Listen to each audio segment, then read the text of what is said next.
that the sun shines down its power to all the world and makes the wind blow strong as it will.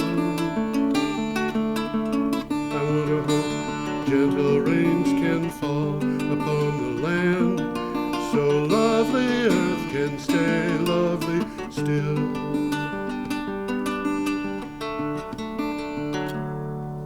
Hello, ladies and gentlemen. Welcome to Energy Week with George Harvey and Tom Fennell. I am the very ordinary George Harvey, and he is the very extraordinary Tom Fennell.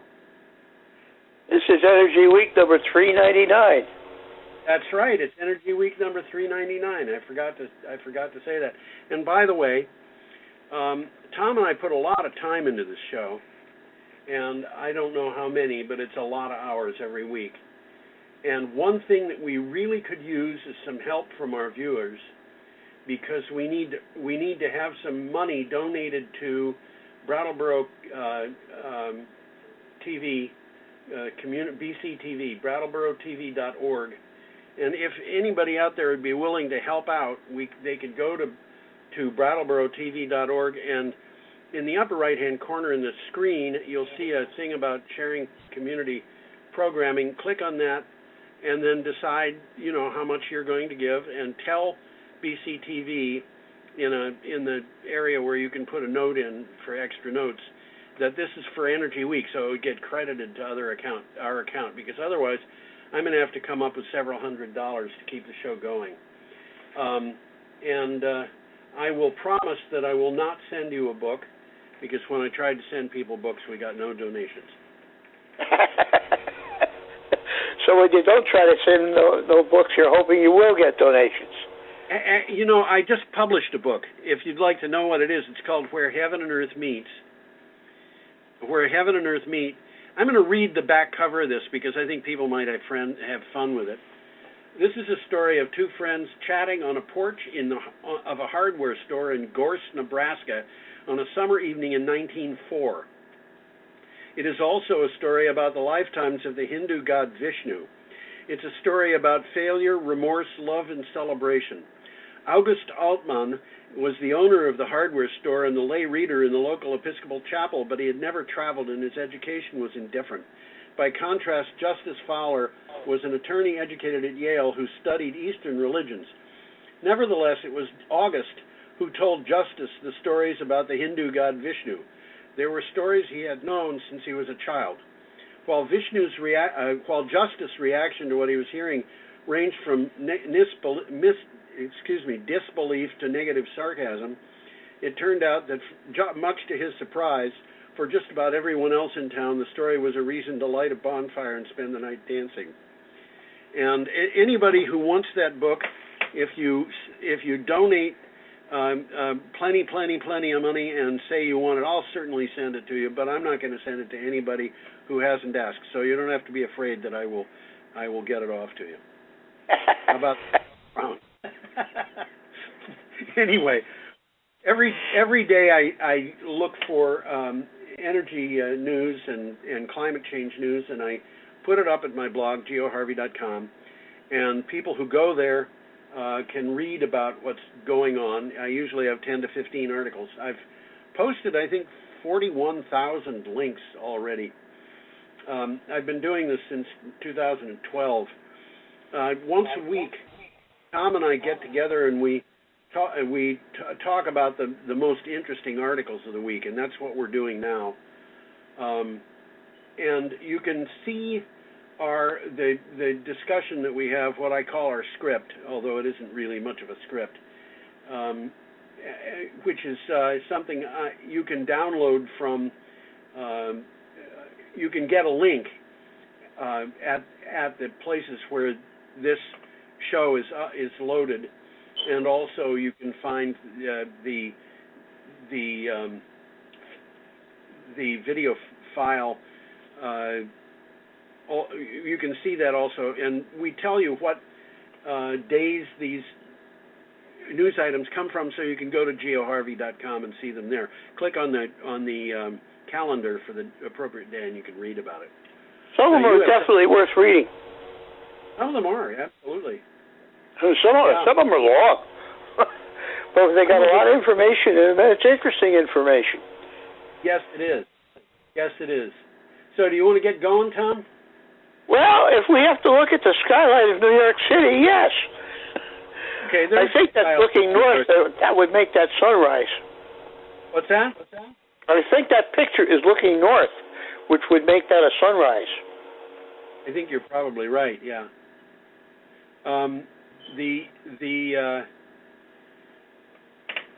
The article that this is attached to comes from Environment and Energy Leader. What have you got for a title, Tom? New York City will begin development of a 100 megawatts battery storage project. Boy, that seems like a lot to me. 100 megawatts? Yeah. Yeah, but people are putting these things up all over the place. Well, last week we talked about the same location where the New York Power Authority put up a battery storage system, but it's only 20 megawatts. Yeah, this is a different storage system. But you know what they're trying to do is even out the load as they put up offshore wind farms and things like that. Okay, the synopsis. This particular location, for years and years and years, has been the location of a generating station. That's right. Yeah. Con Edison had a generator. I can remember when I was a kid, we drive down the East Side Highway, and you could see the smoke coming from the stacks. But they've closed that, and now the New York Power Authority owns the parcel, and they're leasing it to Con Edison, I guess, to build this storage system. And they have one of their own storage systems right there on the island. It's really not an island. It's part of Astoria, Queens. Okay, let me read the synopsis. It says... That'd be a good idea. 174 Power Global and Con Edison announced they signed a 7-year dispatch rights agreement for development of a 100-megawatt battery project, the East River Energy Storage System in New York City. The battery will be built in Astoria, Queens. Well, as I said last week, the New York Power Authority is building a battery storage system in that same location, but it's only going to be 20 megawatts. So they're two different batteries. They're going up together. This is an obvious thing because there were a bunch. If I understand this correctly, there were a bunch of natural gas power plants all together there. None of them was huge, but there was a bunch of them, and they all got closed down but two, and the last two were closed down to make way for this. And something like that's been what's happening. And it used to be a coal-burning plant a long time ago when I was a kid, but that's a long time ago. Yeah. And what they're getting now is something that's not polluting, and it can follow the load a whole lot better than natural gas can. Well, it's certainly a good idea. Yeah. I mean, this is powering New York City, you know. Yeah. They use a lot of power there. Let me clue you in. Well, that's why it's 100 megawatts and not 5. Right. Okay. Well, a little takeaway about this. The Korean-owned 174 Power Global will build and own the system, which is one of the biggest in New York State. The facility will be on a former power plant property leased from the New York Power Authority, which bought it from Con Edison. The system is designed to balance peak electricity demands and provide grid reliability, and it's expected to be operational within a year. That's one of the things about renewable energy that's really interesting, in batteries and so forth. It goes in fast. When they decide to move, they can move fast. Okay, our next item is from the Minneapolis Star-Journal, and we have a picture of wind turbines at the Nobles 2 wind farm. Which is in Minnesota.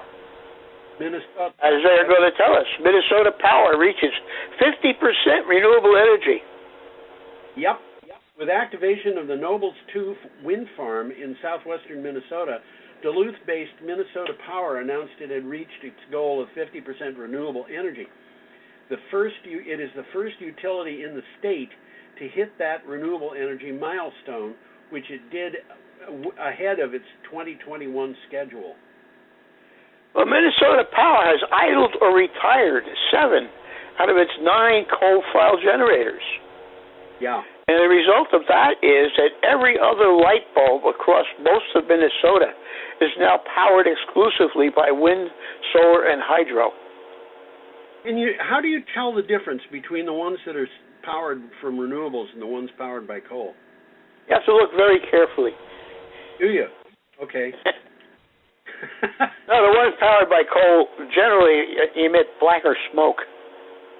Oh, I thought they emit blacker light. Oh, you mean the lights? Yeah. They vibrate differently. Oh, they vibrate differently. Just so everybody knows, Tom and I are joking here. Okay.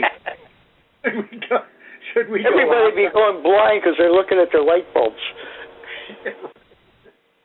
Should we go on? We got a picture coming up of the Blue Waters Power Station in Australia. Oh, yes. The Blue Waters Power Station. This has been in the news a lot in the last couple of it's scary news for some. Australia's newest coal-fired power plant deemed worthless by the Japanese owner. This is the owner that of says the a lot. Yeah, I should put the picture up, shouldn't I? There's a couple of guys at the Blue Waters Power Station.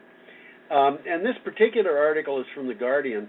In accounts for the 6 months to the end of September, released last month, the Japanese conglomerate Sumitomo said it had written off the total amount of its $1.2 billion investment in Blue Waters Power Plant in Western Australia, which was built in 2009. It's only 11 years old. And by the way, I have read that Sumitomo owned half of this power plant. I don't remember the name of the other owner, but it has written it off too. The thing is, that's correct, and it's Kansai, almost like Kansas, Kansai. Oh, okay, yes. And the decision was made due to difficulty in refinancing the loans. Nobody wants to finance these things, and we're going to be talking about that soon too. Money talks. Nobody walks.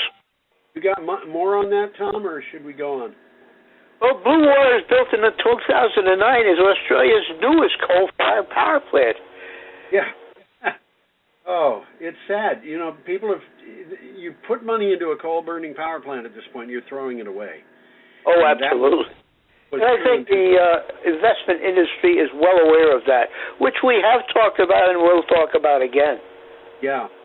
Okay, we're up to Friday, December 18th, and we've got a picture here of a bus.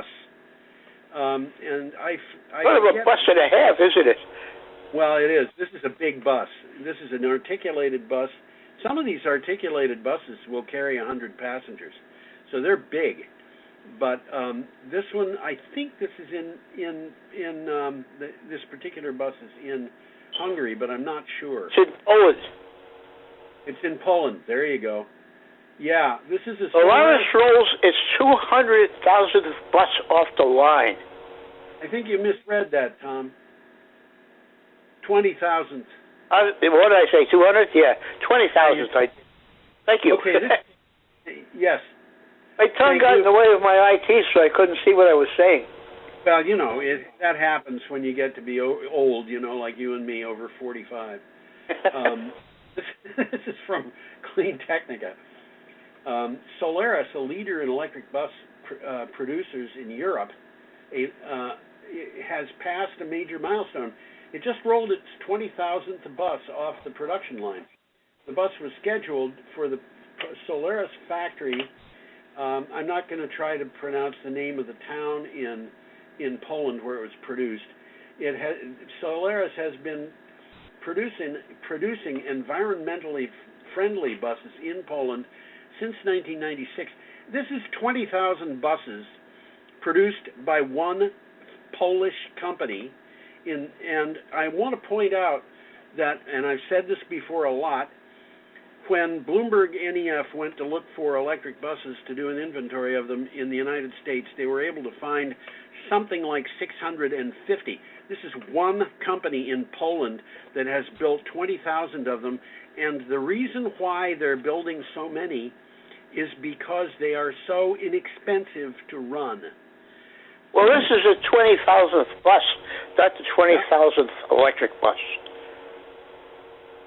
It's not the 20,000th electric bus. Okay, Correct. Tom. You made a mistake on this. I made a mistake. I apologize. No, you said that it's 200,000th bus. You said it right. I said 20,000th bus, but you said that it was the 20,000th bus, not the 20,000th electric bus. That's just a correction, but that's true. Well, well, a union of concerned scientists has found that a diesel bus has up to 8 times the global warming emissions as an electric bus. This particular bus is silent, comfortable, and doesn't produce any emissions at all, and they plug it in at night for recharging. Yeah, and I think that 8 times figure is probably understates the value. It probably does. It's probably conservative. Yeah. Okay. You got more on that? No, I don't. I think I've covered it. Okay. Our next item. And when they're talking about the global warming emissions, I think they're talking about what the bus emits during its whole life cycle, from production, manufacture of the bus. Yes, exactly. Yeah, that's an important point. Yeah. Okay, we have a picture here of wind turbines, and I don't even know where those wind turbines are. But the article. I don't either, but they look like wind turbines to me. They sure the do. Top 11 Clean Energy Developments of 2020 is the name of this article. Yeah, it's in Clean Technica, and it's fun to look at this. This is a good one to read. This is a good article. Yeah, this will be a year to remember. We will remember it for global pandemic, wildfires, economic recession, racial justice protests, and locust swarms. But there are plenty of exciting and positive things that happened in the energy space this year, and the Rocky Mountain Institute lists its top 11. So these 11 things were chosen by the Rocky Mountain Institute. We're not going to list them now, but if you want to see them, read the article. Have you got a favorite among them, Tom? Pardon? Do you have one that's a favorite of yours? No, I don't. I thought they were all pretty good. I mean, I read what they were, but I didn't list them. You know, I don't have a favorite either. I just thought maybe you did. Okay, should we go on? I think so. Right, a nice picture of a landfill here. Yeah, this is a lovely picture of a landfill, and I'm gonna jump off that as soon as I can because I hate the picture. And you know, this picture came from NASA, and I can't imagine how they took this picture from a satellite. What do you say to that? I agree with you. I think they took this picture from somebody standing on the ground. They probably did. Unless one of the birds took the picture, I don't know. Well, you never can tell. These days that could happen. This is Clean Technica, and what do you got for a title? The Zero Waste Movement is finding a resurgence. Yeah, the Zero Waste Movement is trying to eliminate net production of trash completely. Worldwide role models are reevaluating the way they perceive the concept of trash, and they demonstrate that we have the ability to reduce the harmful effects of landfills. Now, you know, Tom, you've said many times on this show that trash has got economic value. That's just what they say. Treating waste as a resource and instilling greater personal responsibility for waste minimization is what Zero Waste Movement is all about. Yeah, and you know, it means that it means we've been dumping things for many years that had value. Shouldn't be dumping. We shouldn't be dumping. This picture reminds me of something that happened when I was in college. This would have been sometime around 1968 maybe. And I remember that there was a girl who was complaining rather bitterly about an answer to a question that had been given by one of the professors in a class when he was asked it. And the question was, the projections that we saw in those days was that by some year, and I think it was like 100 years hence maybe, there would be so much trash in North America that it would be sufficient to bury the entire continent in 6 feet of trash. And the person who asked the question said, "How do you feel about this?" And his answer was, Why should I have any feeling about it? I'm not going to be around 100 years from now. That's one way of looking at it. A little bit selfish, but that's the way everybody looked at that in those days. It was getting the environmental movement going in the United States was appallingly hard because people really didn't care. And they were basically educated not to care because by rights, building something or creating something, making something should include in it the cost of its disposal. Yes. And that hasn't been the case. Yeah, and, one of my favorite books is a book called Garbage that I was given for Christmas several years ago. It sounds like an odd Christmas present, but it was an excellent book. And it had the history of waste in the United States from the colonial times. And, there was a time when pigs were allowed to run loose in the streets of New York because they kept the streets clean. Okay? Anything they probably do a better job than people do. Well, I mean, if some food got thrown out, they'd eat it. So things absolutely. Rotten. But on the other hand, they were pooping all over the place, and that was just part of the cost of having clean streets. And it didn't make sense. In the 1930s, somebody figured out that our economic situation would be much better off if we could sell as much product as we could. And one way to do that was to make sure that products wouldn't last very long. So they had planned obsolescence, and the idea was use it once, throw it away. It'll wind up in a landfill, but that's okay because you'll be giving somebody employment. And that idea of the throwaway thing that would keep people employed was something that I hit all through my school years. Teachers, other, various adults, they all thought that it was perfectly acceptable to have single-use products. And, that's all about making money. It is. And people have accepted these products so completely that they don't think about them. For example, in those days, you could buy a fountain pen. The only thing that you had to buy for the fountain pen, once you had it, was ink, which, by the way, was very expensive. But, you'd buy a bottle and it would last you a couple of years. Today, we use felt-tip pens and we use ballpoint pens, and they are both throwaways. Definitely. So what do I have? I actually have a fountain pen. Do you really? I do indeed. Very nice fountain pen. But I use ballpoint pens because people give them to me. Okay, we should keep going, Tom. We're up to Saturday. I think we should. Got a nice picture coming up here of John Kerry in Mongolia. I have to laugh when I see this. I really do. Okay, and this particular item is from CNN. And it says, unlike Trump, Biden believes in climate change, and his nominees prove it. Well, this is a little bit encouraging. Yes, President-elect Joe Biden will restore to the presidency a belief that humans cause climate change. Biden made his commitment to science abundantly clear when he announced who he was nominating for his economic, health, and environmental teams. And John Kerry is right there among them. Oh, absolutely. And what is the name of the woman? Gina McCarthy. I don't know anything about her. She used to be the head of, I think it was the EPA. Uh-huh. And she did a lot of work on climate change in that position, but she's being made into a climate czar. She's the person in charge of climate for the. Well, it's the present president, the outgoing president, believes it's a myth. So where can you go from here? You can only go up.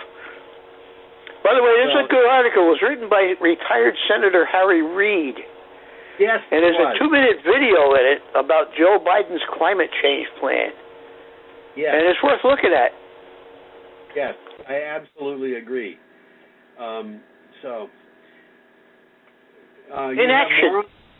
Inaction on climate change has put the world on a suicidal path leading to an uninhabitable hell. That comes from Harry Reid's article. Yes, and as I see the things that are going on in Washington D.C. now, I wrote an article for Clean Technica. I didn't put it into the show, but it was an article that compares the current government in Washington D.C. with the governing authorities at Jonestown, Jim Jones, who was the guy who told his followers to drink Kool-Aid laced with cyanide. And it's not just climate change, it's the COVID-19. We've got states in the United States where people refuse to wear masks. They do not socially distance, and they are not encouraged to do those things by the president, certainly, but also by the governors of those states. 2 of them are North and South Dakota, and the last information I saw in North Dakota, which I think was yesterday, showed that 12% almost of the people in North Dakota have tested positive for COVID-19. That sounds a little high. Yeah, I guess. That's 1 out of 8 people. But the thing is, 12% have tested positive. Only 48% have been tested at all.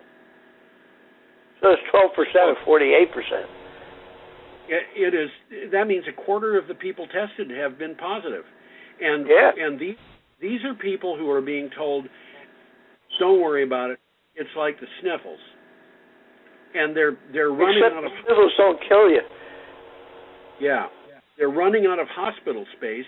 And I keep bumping into articles about people going into stores and finding that somebody is yelling at somebody in the store about how horrible they are because they're wearing masks, which proves that they're Democrats.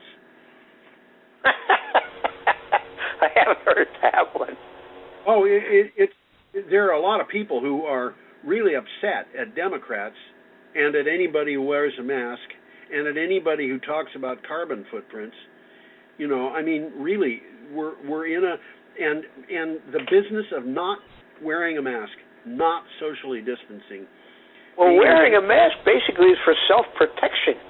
It's not protecting from everybody else. It's protecting yourself. But it also protects other people if you happen to have... If you got the flu, if you got the virus, it will protect other people. Yeah. But still, basically, it's about protecting yourself. Yes, and giving that up because of some political consideration is kind of like drinking cyanide-laced Kool-Aid. By the way, it wasn't Kool-Aid. It was something that was an imitation of Kool-Aid. So it was an imitation. Thank you for clearing that up. Yeah, it was an imitation of a fruit drink. Who knows what that was made of? Oy vey. Oy vey. You know what, Tom? I used to work in the chemical industry, and one of the things that was made in a plant that I worked in was artificial strawberry flavoring. Now, I was never there when they did it, but it was almost legendary, the business of doing it. How do you suppose they made it? Well, you won't guess, so I'll tell you. The first step in the whole thing was to unwrap and throw into a hot, big pot 1,000 packages of Mohawk Valley Limburger cheese. Oh, that's interesting. Isn't it? Artificial strawberry That's actually flavoring. Good cheese. Yeah, it is. Artificial strawberry flavoring is called artificial because it didn't come from strawberries. It's a byproduct of the natural fermentation of milk. And you got from the Mohawk Valley cheese because the concentration was highest there. I'll be darned. Okay. Yeah, we should go on. Our next item is from Clean Technica, and we have a picture of wind turbines. Is that what that is? I think it is. Well, it says zero emissions at zero cost. clean tech leads the way. Yeah, this was a very interesting article, I thought. A new McKinsey and Company report, which was called "How the European Union could achieve net zero emissions at net zero cost," lays out a societally cost-optimal pathway to the EU's emission targets. The transition could have net zero cost and produce a net gain of 5 million jobs. Well, the word they use in the article is accelerated innovation. It will be critical to drive transition costs towards zero emissions. Accelerated innovation, and that's happening. It is. Yeah. Accelerated innovation is actually what Wright's Law is all about. I've talked about Wright's Law. Yes, exactly.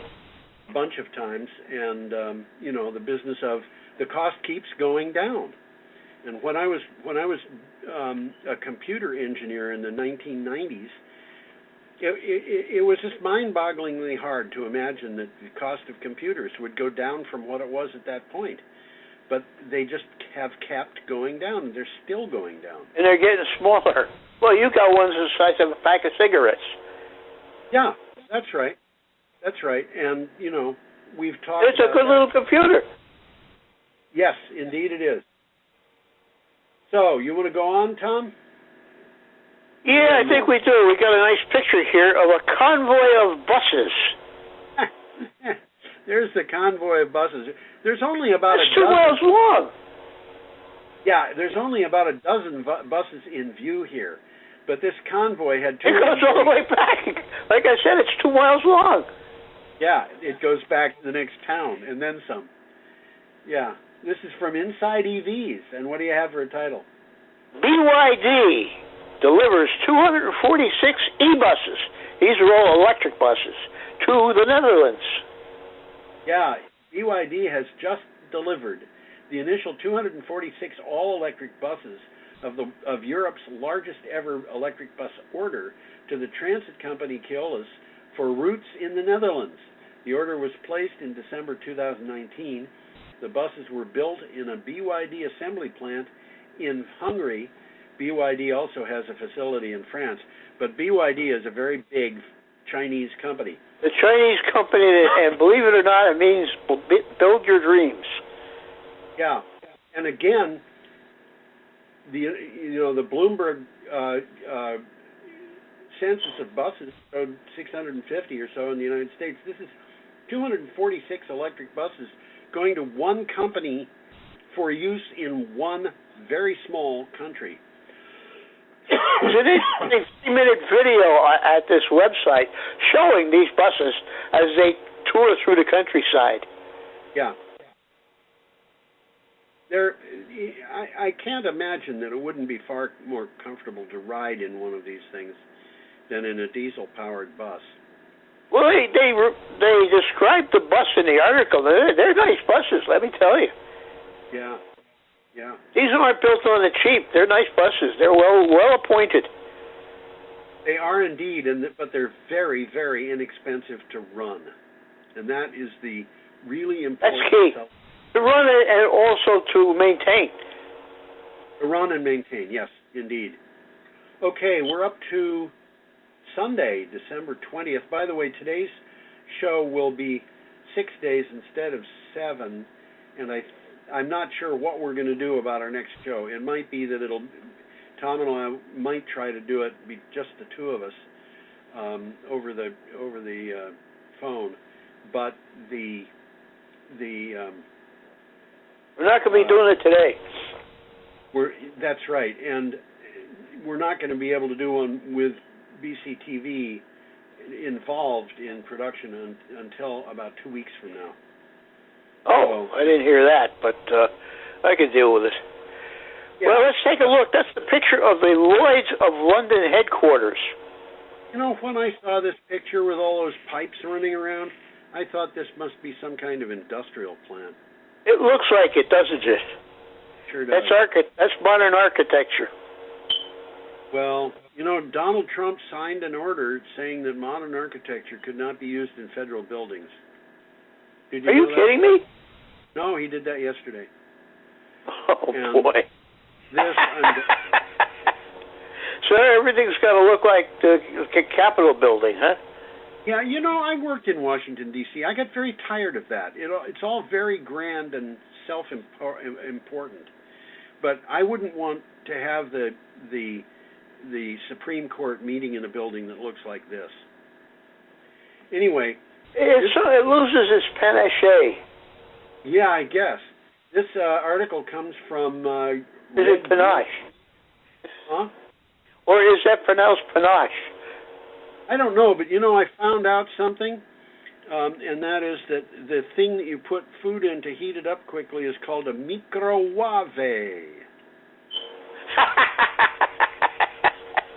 Okay. Well, let's get on with this one here. I'm bursting just to say this. Under pressure from climate activists, the world's largest insurance market to ditch coal, tar sands, and Arctic projects. Well, that's good news. Yes, it is. Lloyds of London, the world's largest insurance market, has announced that it will no longer cover coal-fired power plants and mines, tar sands, or Arctic energy exploration activities from January of 2022 on. And I want to point out something here. Lloyds of London is not an insurance company. Lloyds of London is an insurance market. It's made up of many, many insurance companies. So when Lloyds does something like this, it has a reach that exceeds, just Allstate. Not just one company doing it; it's hundreds. Yeah, that's right. And most of them are companies that you've never heard of, but it's hundreds of them, as you said. Well, they said January 2022, but that doesn't satisfy the climate campaigners. They say not 2022. Yes, and I can the understand. Target date should be January 2021. Yeah. That's a week from now. It is, and I suspect the reason why they did this is because they have contracts that they have to honor, and the contracts would be running out between now and January of 2022. And if they cut them off at this point, they'd have... They got lawsuits on their hands. Yeah. But there's an interesting picture coming up here about fighting a wildfire. Happens to be in California. Yes, it is. And this is an item from Capital Public Radio News. It's a long and interesting article. If you got some time, and we got the holidays coming up, read it. Yes. 2020 may be the hottest year on record. Here is the damage it did. Yeah, with just a few weeks left, 2020 is in a dead heat for the hottest year on record. But whether it claims the top spot misses the point, climate scientists say. There is no shortage of disquieting statistics about the damage that climate change is doing to the Earth. No, there is no shortage. We read about it all the time. Yeah, well, from the article, the hottest decade on record is coming to a close. The last 5 years have been the hottest since 1880 when they started watching this stuff. Basically, almost everything is setting records. The future will be even hotter. Yes. Well, hotter is bad news. Hotter Arctic, hotter oceans, more powerful storms, more heat waves, more wildfires. Not good. Rising sea levels. This is rising sea levels. Not good news. So let's move along. We got a nice picture of some mud pots. I had to look into what exactly mud pots are. I did too. Did you want a definition? Go ahead. Miniature volcanoes made from a pool of bubbling mud. And the mud comes from acidic hot springs, and they're also called fumaroles. Yes. Now, there is according to the stuff that I found, there actually is a distinct difference between a mud pot and a mud volcano, which is basically that a mud volcano is a lot bigger. I was just going to say its size. Yes, these are miniature volcanoes. Yeah, they're on the order of 2.5 or 3 feet tall. And when they're talking about volcanoes, they're not talking about the real thing. They're talking about something that's maybe 20 feet tall. Well, do you remember Pericutine? Say that again? Pericutine or Pericutine. It's a volcano that appeared suddenly in Mexico, and it actually happened during our lifetime. Okay. There was a farmer who was plowing his field, and he turned around and saw that there was steam coming out of the furrows, and within not very long, a mud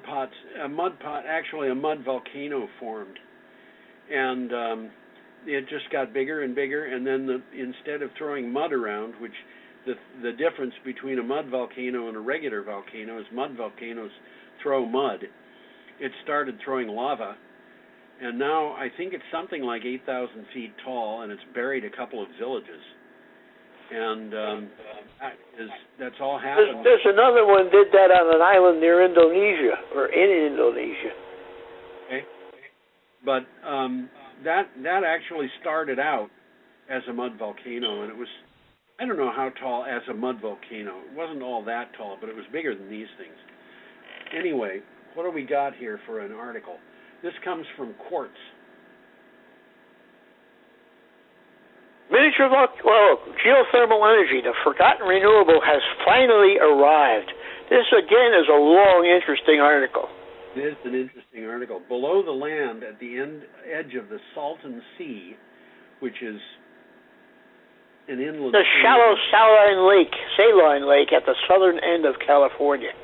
Calling it a sea is really, it doesn't really describe it well. It is a lake. Below its land at the edge of this Salton Sea lies a mineral-rich cauldron of hot water where temperatures can exceed 390 degrees Celsius. Now, of course, it's not boiling, but that's because it's under pressure. If California approves its permit, Controlled Thermal Resources will start operating its Hell's Kitchen lithium and power project in 2023. And this is the synopsis of this really doesn't do justice to the article, I don't think. Well, here's from the article. This hot water lies 2 kilometers below its surface. It's been used since the 1980s to drive small geothermal plants. But this 40-megawatt Hell's Kitchen plant is one of the first new geothermal power plants in a decade. And after CTR pumps up the hot brine to generate electricity, it will extract lithium, which is critical for batteries, and the water is then pumped back underground into the same reservoir. Right. And the fact that this is producing lithium, I think, is that's important because we need lithium. Yeah, it's called the Hell's Kitchen Lithium and Power Project. So this is, by the way, is not to be confused with Hell's Kitchen in New York City, where George Carlin came from. Yeah. It used to be a slum. It's a nice neighborhood now. It used to be a what? A slum? A slum. The stuff that they're doing these days with what used to be slums is amazing. You know, I went to Pratt Institute, and the area east of where I was living at that time was abandoned warehouse buildings, and it was absolutely appalling. It was so bad. Now there's BMWs parked on the street, and people are living in buildings and paying high rent for it. I bet. So, should we go on, Tom? Yeah, we're coming up to Monday. We're coming toward the end of the week. It's a short week this week. Yep. And there's a nice picture of John D. Rockefeller as an octopus. There you go. And, you know, I knew about this guy and his stuff when I was a little kid because my father told me about. Well, he was a nasty guy. Oh, he was. Well, the story that I heard was he would decide that a particular company he wanted to take over. So what he would do is have gas stations built across the street from that company's gas stations. And no matter what that company did, the price of gasoline at his station would be 1 cent lower. And this would mean that eventually any company that he went up against was driven out of business. And then, of course, he'd buy it because he could get it really cheap. And he did this to more than one. And that's why this cartoon says what it does. But, you know, it is, well, that's why Standard Oil was broken up, because it was just a really predatory, monopolistic thing. As soon as the other company... Business practices, whereas the word you just used, they were predatory. They were predatory, and as soon as that other company that he was killing off was done for, the prices at the stations that he had would go up to ridiculous high levels. He wouldn't do a thing like that. No. Okay, what do you got for a title? This is from oilprice.com. The Rockefeller Foundation, created by oil, ditches investments in oil. That's interesting. There is. The Rockefeller Foundation, set up in 1913 by John D. Rockefeller, has decided to divest from fossil fuels and not make any new investments in the oil industry. The president of the Rockefeller Foundation, Rajiv Shah, told CNN in an interview published on Friday. So, I got a quote from Rajiv. Yeah. Burning fossil fuels is not necessary to sustain our economy and economic growth over the long run, and it's detrimental to our climate future. Well, by golly, there you have it. So I wonder what John D. Rockefeller would think about that if he were alive today. Okay, we've got an item here from Coastal Review Online and a picture of the Outer Banks in North Carolina. And you don't have to look at those houses very long to know that they were expecting flooding like this. Well, this wasn't even a hurricane. This flooding came from a nor'easter. Yeah. This was just an exceptionally large rainstorm. Yeah. What do you have for North Carolina residents will pay for climate inactions. The report finds that if steps aren't taken immediately to fight climate action in North Carolina, its citizens will pay the price of inaction over the next 20 to 30 years. The Environmental Defense Fund commissioned the report to look at the short-term financial ramifications of such a failure. And of course, it's not just North Carolina. It's everybody has to do this to protect. Everybody that's on the coast, that's for sure. That's right. And okay, so what we're hoping for is to stop rising sea levels, and if that means that Mar-a-Lago survives, well, it does, right? Well, Mar-a-Lago is having a twofold attack from the top and from the bottom. Water's rising up underneath it. Yeah. But well, there's a lot of pictures in this article. If you like pictures, this is a good one to look up. Yes. And this is from the article. The costs of climate change are mounting across North Carolina's economy with no sector untouched, leading many hazards for humans, including, this is a list, sea level rise, stronger hurricanes, more frequent and intense rainstorms. And these negative impacts will only increase if nothing is done to combat climate change. That last sentence says a lot. Sure does. Okay, our next item, and we have a picture here of Mountaintop removal mining. And this is that Mountaintop removal mining. They're destroying a mountain in West Virginia. But I have seen the results of Mountaintop removal in West Virginia, and it's horrible. It's horrible.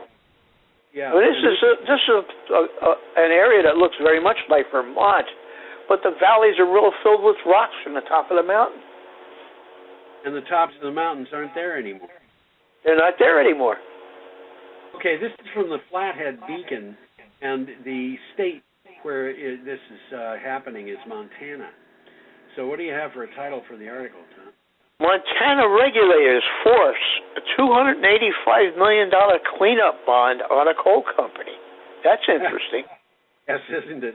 Montana environmental regulators forced the owners of a power plant to provide $285 million cleanup bond, a move some of the local organizations hailed as a conservation victory. But Tallinn Energy, the owner of the Colstrip power plant, called the amount, quote, grossly excessive, end quote. Well, the article says there is disagreement as to whether nearly 200 million cubic feet of toxic coal ash should be completely removed and stored in a landfill away from groundwater. And all I have to say about that is, duh. Well, years ago there was a company that figured out how to get vanadium out of coal ash, and it could do that cheaper than mining and refining the vanadium. So there may be, you know, we were talking earlier about waste having value, and it might be that this waste has some value of that type. I don't know. So we are up. It could very well be that the article didn't address that at all. It just addressed whether they should remove it at all or just leave it there and let it fester. Okay, let's move along here to the last day of the week, Tuesday. Yesterday. Nice picture of some lightning there. By a guy named Stormjäger, which means storm hunter.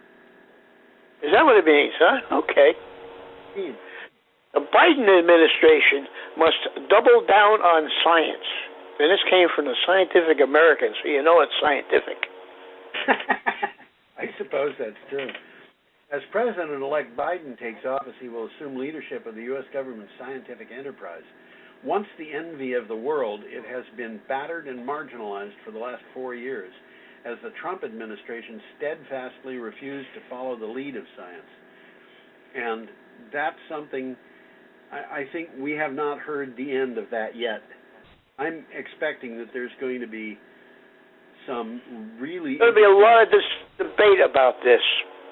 In court, I think, because I think that you could make a case that the Trump administration has been negligent, has been disregarding the value of human life. There are various legal terms that are related to that, but basically... Global warming is a hoax. Yeah, and why is it a hoax? Because you feel like calling it a hoax. That's why. Yes. There's no science that supports that idea. There's an